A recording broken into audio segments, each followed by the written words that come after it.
Now, remember what I just taught you about brainwave patterns, right? So we're in brainwave patterns all day long. If you think about this as the beta, we're kind of go the opposite direction this time. And here's the alpha. And let's say it's about this range. And then this is the theta. And then this is the delta. Okay. Now what happens is this. When you first go to sleep at night, you go into a really deep sleep right away. Okay. Anybody have kids in here?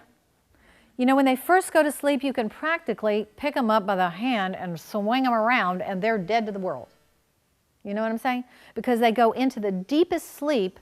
When we first go to sleep, we're into the deepest of our sleep. But of course, we're going on this little path here, right? Whoops. And what happens is, well, I'm not drawing this very well, is that this needs to come up more. I'm doing this not well here. So when we come up,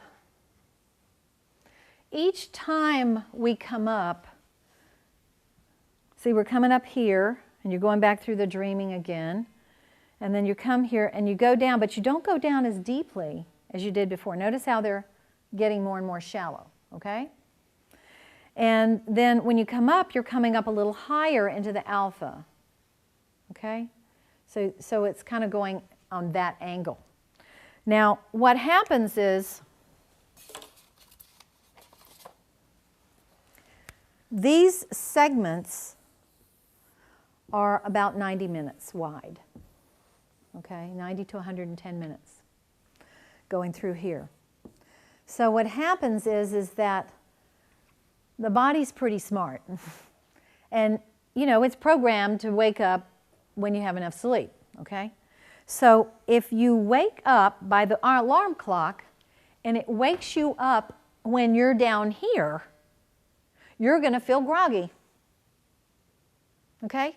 So that's a very, I mean, we're kind of jumping ahead. I was going to explain this in a few days from now, but this is good time. So this is why. Okay, now you said, well, when I wake up 5 minutes beforehand, because see, when you woke up on your own, you were up here.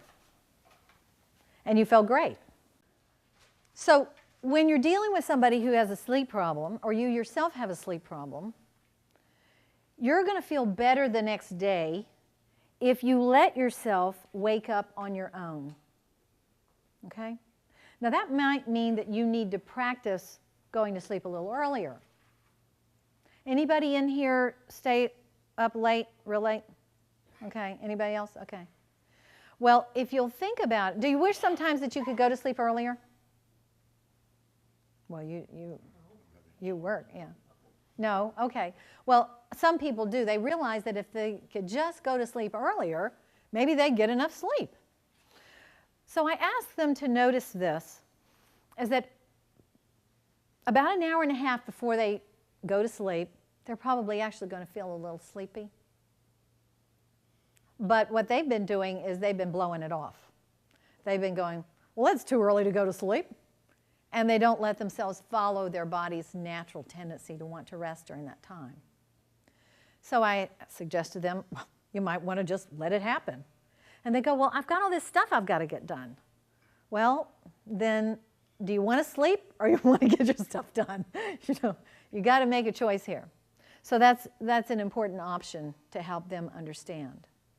But still, they're going to feel better even if they only get, like, say, 4.5 hours of sleep. They're going to feel better if they do that than if they set that alarm and got 5 hours of sleep. Does that make sense? Because they're going to be back into that trough again. It's called the circadian rhythm, okay? So all day long, you know, all of life is about energy, right? I know that doesn't sound all that sexy, but we're just a bunch of bags of vibrating energy, right? And So in that we're going through these processes throughout our ordinary day, a time that is specifically drops, this energy drops for us is typically between about 12 or 1 and 3 or 4, around that range. Anybody know that? Most of us know that, okay? But again, it can be at any time. Like, because my sleep pattern is what it is, I have noticed that mid-morning, do you have that? You get a little sleepy mid-morning, okay? I mean, you think mid-morning? But yep, that's when my circadian is going down, because I think I am a little sleep deprived, actually, you know. But I'm changing it, right? I am. Okay.